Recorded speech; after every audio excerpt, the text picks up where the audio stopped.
Hello, and welcome to the Austin Daily Brief, your essential guide to what's happening in the city. We've got a fantastic lineup of events for you this week, so let's get straight to it. First up, we have an absolute Texas institution, Willie Nelson's 4th of July picnic. Held at the Germania Insurance Amphitheater, this is more than just a concert.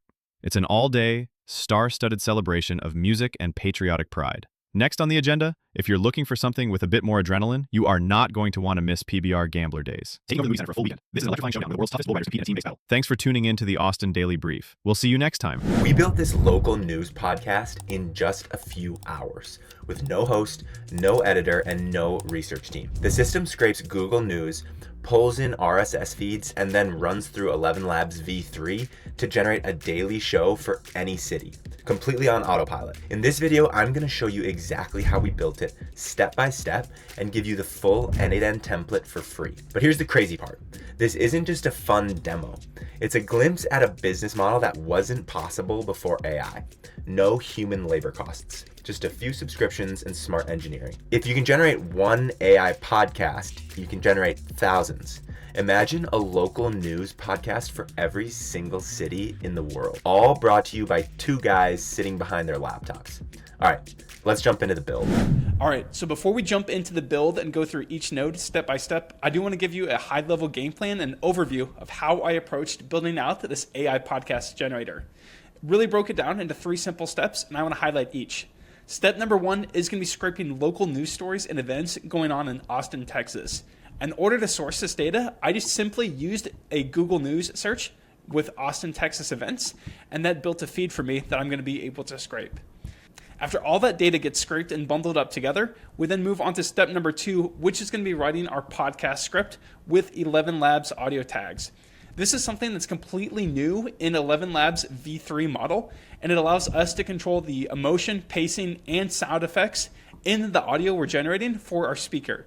And so this is perfect for a long-form piece of audio content, just like a podcast, because we're going to be able to make the content more engaging, increase retention of our listeners, and just make better overall content. And finally, once we have that full script in hand with our audio tags, we're then going to be able to go forward generating the full podcast audio, once again using the ElevenLabs API. I'm planning just to use this create speech endpoint here listed under their API docs under text to speech, where all we have to do is specify our ElevenLabs V3 model and then pass in the full text of what we want to generate. So that's the game plan here. Let's move on to actually jumping into the full implementation. Let's go ahead and get started here with step number 1, which is going to be scraping local news stories and events in Austin, Texas. Like I mentioned before, I'm going to use Google News to power this, and so I'll come over to news.google.com. I'm going to search for Austin, Texas events, and that's going to build us a quick and easy feed here that's going to give us a breakdown of things to do in Austin. And so just make sure you look through here and have your search query configured as best as possible for your own niche or city that you're trying to build this out for. At an initial glance, this all looks good to me. We got a lot of, festivals, parades, different events coming in that are all going to be valuable for us to scrape and process in a later prompt. So what I'm going to do is go ahead and copy this URL, jump over to rss.app, and I am logged here into my dashboard already. I'm going to go ahead and click create a new feed, paste in that Google News URL we just copied, and that's going to spin up an RSS feed for us to easily consume. So we can glance through here and we'll see that we get identical results back from here that we saw in our Google News feed.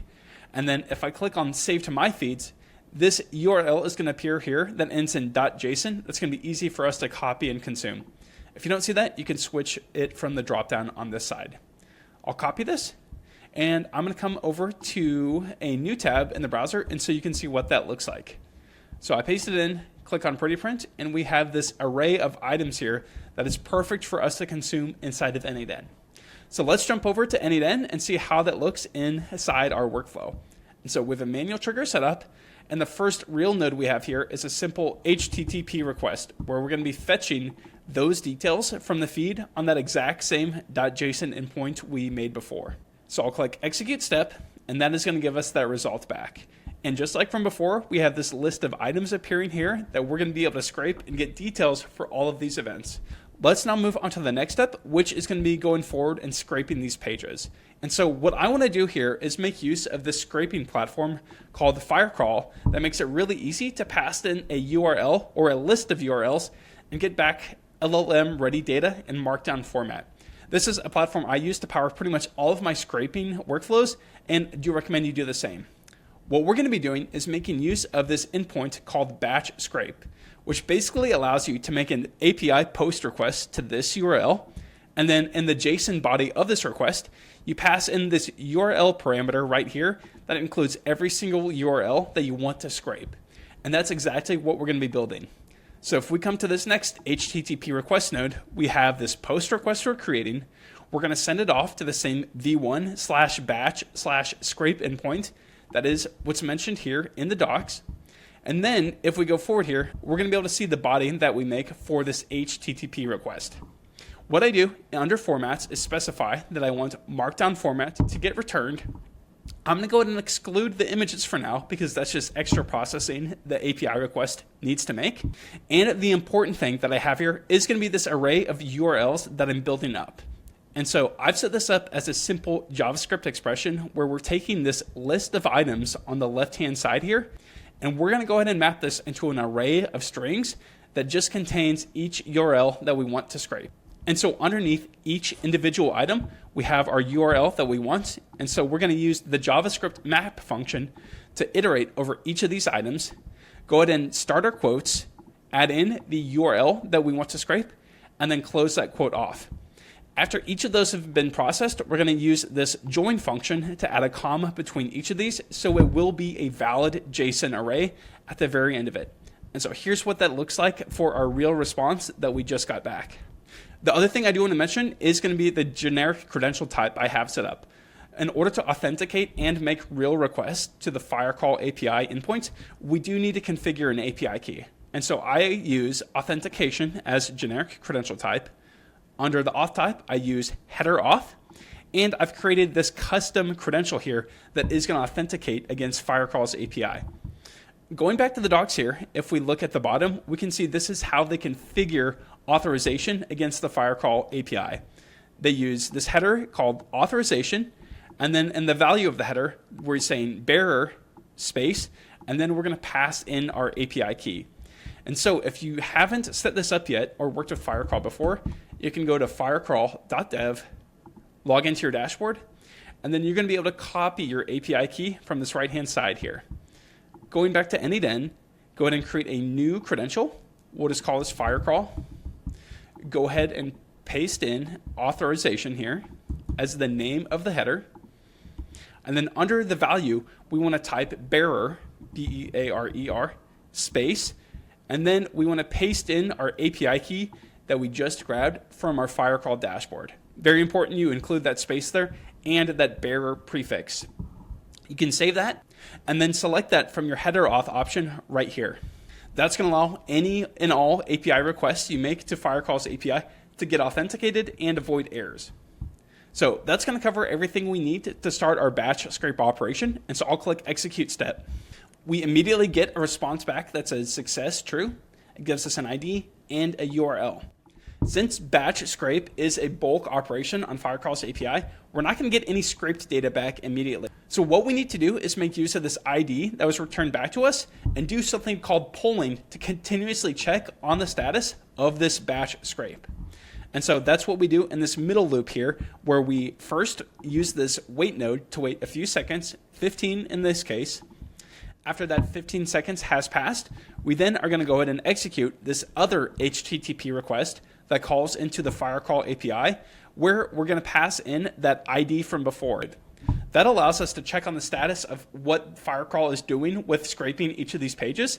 And if we pull this up, we can then see that we have the status set to completed. So if I look at my data array down below, we can then see the real markdown content that was scraped and extracted from each one of those pages we've passed in, along with a bunch of other different metadata. All valuable context that we can pass into a prompt to write our script for this edition of the podcast. If you are running this and pass in an even larger number of URLs, it's very possible that you're not going to see the completed status here on the first check. And so what we do is have this if node set up here where we check if the status is equal to completed. If it is true, we then continue with the rest of our automation. If it's false, we then do another check where we go through this secondary retry count check, where if it passes 30 retry attempts here, we're going to go ahead and exit out with this too many attempts there. If it is below that retry count, we're going to loop back here and do everything over again. So all in all, the way we've set up this system here is going to allow us to make 30 checks here on the status of that bulk scrape operation before we exit an error out. You may need to tune this depending on how large your data set is of events you're trying to scrape. Every use case, every niche, every podcast you're trying to generate is going to be different. And so just things to keep in mind. These are different levers you're going to be able to pull when building out your own automation. So finally, the last node we have here in this first section is going to be setting our scrape result. This is something I like to do on my automations I'm building, especially when working with scrape data, where I go ahead and take the output of what was previously scraped, and then I use this set field node where I build it into a clean and easy to read single text field that contains all of the pages split up. Let's now move on to step number 2 here, which is going to be responsible for writing our full podcast script with those ElevenLabs audio tags. Like I mentioned before, ElevenLabs V3 model included support for audio tags, which really allows us to give fine-grained control over how the narrator of the script is going to be speaking. It allows us to pack in more emotion, control the pacing, and even add in sound effects to the script we're writing out. And so we want to make our podcast as engaging as possible and make use of this. So I'm not an expert on prompting this. And so what I want to do here is make use of the docs that have already been built out by the ElevenLabs team and see if we can also pass this into our prompt that's going to generate the script. What I'm going to do here is go ahead and go to this prompting guide on the 11v3 documentation page and go ahead and open up this markdown file that contains all of the detailed documentation. This text content is going to be something that I can just throw into the prompt we're building out to write our podcast script. And that's exactly what I've done here. If I pull up this basic LLM chain call and expand this prompt, we can go ahead and see we have the typical foundations of any prompt we're going to work with, where we set up our role and goal of the LLM. We're going to give some context for the podcast we're trying to create. And then on this next section here, we have our key principles for tag usage. This is going to be where we paste in and insert this entire ElevenLabs V3 prompting guide that is going to be at the fingertips for the LLM to use, include in its context, and follow the best practices for prompting with ElevenLabs V3. So that's a useful tip you can follow, especially when documentation pages like ElevenLabs give you this option to go ahead and copy that as Markdown. Really encourage you to make use of this for your own prompts you're building out. Going back to n8n and scrolling down through this prompt, it contains much of the other elements you would expect in prompts we've built before, like constraints for the total word count, tone, audience information, all things of that nature, just to get our output refined as much as possible. After that's done, we then output that with our voice audio tags for later processing. I'll go ahead and run this now so we can see what this looks like. All right, the LLM just finished up, and let's take a look at our script. So if we pull this up here, we can see we have this nice breakdown of the full audio podcast. And we can see inside the middle here, we have our introduction. We have this outro where we say, thanks for tuning in to Austin Daily Brief. And we have this warmly tag, we'll see you next time. And so tags like this, where we say warmly, chuckles, excitedly, this is going to control how the narrator of our podcast is going to deliver certain lines at certain points. So very excited to see how this turns out as we continue through the next step here, which is going to be passing this full script off to ElevenLabs to generate this podcast. Let's now move on to the final step, which is going to be actually generating the full podcast with the script we built out from before. Let's jump over to n8n and take a look at this node we have set up here that is going to call into the ElevenLabs API and generate this full script for us. So if you look here, we have our post method set up that is going to be making a request to this URL. It's under api.elevenlabs.io v1, and it's going to use this text-to-speech endpoint. After that, you're going to see all of these random characters we've set out here to the side, and that's actually going to be the voice ID that we want to narrate this podcast for us. And so I would say the first thing you need to do here is go ahead and log into ElevenLabs or create your account and start exploring the voice you want to use to be your narrator. And so if you go to Home underneath Creative Platform, you can click on Explore Library right here, and it's going to give you some suggested voices. I like to look here at best voices for 11v3 because that's going to be the model we're using to generate the podcast. And then you can start previewing some of the voices here. So we have James. I must not fear. Juniper. Hey, everybody. And Bradford. Architecture is the thoughtful arrangement. So, bunch of different voices available. Once you have your voice picked out, you can click on Copy Voice ID. That's going to give you a string here that you can paste in after the slash text to speech. And that is going to control who is speaking your podcast script. After that's done, the next step is to move on to the authentication portion of working with ElevenLabs API. Just like what we did with Firecrawl, we need to select generic credential type, use header auth, and then come down here to creating a new credential. We'll call this ElevenLabs API. And if we look under the documentation here for our text-to-speech endpoint, create speech, we can see that they detail this header information for us with this dash uppercase H. For the name of the header, which is what is before the colon, we have xi-api-key. We'll copy that. And then for the value of our API key, we do need to go ahead and create one in our ElevenLabs dashboard. So I'm going to come back to Creative Platform. We can click on our profile, go to API keys, and then create a new API key. We want to make sure that under speech to text, you change this from no access to has access. Click create, and that's going to show you the API key that you need to copy to your clipboard. Paste that in, click save, and that is going to give you the ElevenLabs credential that you can use going forward for any API request to their system. Let's now go down below and fill out the rest of the parameters and fields we need to get our full podcast back to us. The first one here is going to be the output format. You don't need to specify this, but if I come back to the docs here, we can see that there's this enum here that gives a bunch of different output format values that you can pass in. It's going to be using this default of MP3 underscore 44100 underscore 128, which just controls the quality of the audio you're going to get back. Feel free just to leave that as the default, or if you know what you're doing and know what bitrate and quality level you do need, go ahead and pass that value in. If we scroll down below here, the next thing we need to do is specify our body content. So make sure you select JSON here, specify body as using JSON, and then let's build an expression here that's going to send off our API request. There's really just two things you need here to get a simple podcast audio file generated, and that is going to be this object here opened up by our curly brackets. We're going to specify this model underscore ID parameter as 11v3.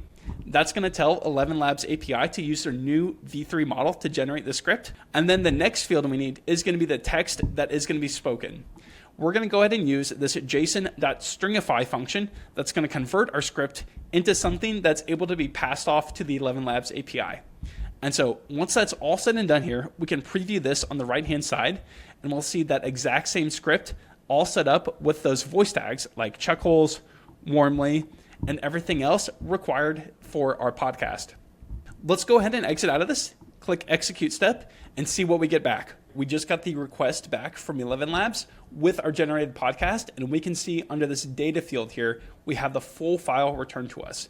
And so if we click on view. Hello, and welcome to the Austin Daily Brief, your essential guide to what's happening in the city. We've got a fantastic lineup of... We're able to preview and see the full podcast episode that was generated for us based off that exact script we passed in. In the request that I built out here under the JSON body, I went through the simple options that would just give you a good default response back, but there are more things you can do here to customize this response and audio further.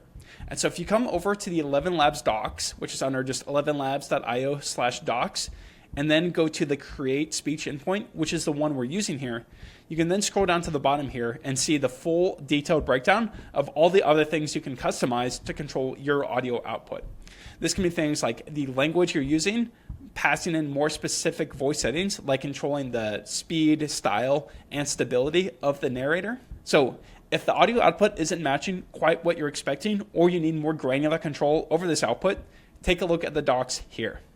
The final thing I want to touch on here is how you can go forward and extend the system. With the setup we built here, it's honestly pretty simple, where we are just consuming one single Google News feed that's going to power all of the data that gets bundled together into the script. If I were building this for a real production podcast, I would want more data at my fingertips and would like to set up some kind of scraping pipeline and data ingestion system. We've actually built a system just like this for our own AI newsletter called the Recap AI that pulls in data from many different sources, including newsletters, other AI publications, blog posts of AI companies, and on Twitter. And then once that data is captured, it all gets saved into our data lake for later processing. And so once again, if I were building a real world podcast, I would want to hook up a system just like that. And so if that's interesting to you, be sure to click above and watch that video on how to build out your own AI data pipeline and scraping system to power your content creation process. All right, before you go, make sure to hit the like and subscribe button. Seriously, do it, because we're gonna be breaking down all of the AI automations that we use to run all of our businesses. They're super helpful, and we're gonna break down exactly how we do them on this YouTube channel. So make sure like and then subscribe, and then you'll get notified when we publish new workflows that can make your businesses run 20 times more efficiently, just like we're seeing here at the Recap and the other businesses that we're running. The other item is join our school community for free. The link's in the description. You'll be able to get this template, this automation that we just ran through in this video, completely for free. You can go to school and navigate to the video that you want, and then you can download the JSON output for the n8n automation. With that, you can upload it into your n8n, clone it, and then tune it for your business and your use cases. So like and subscribe, join our free community to get this automation for yourself, and we'll see you in the next video.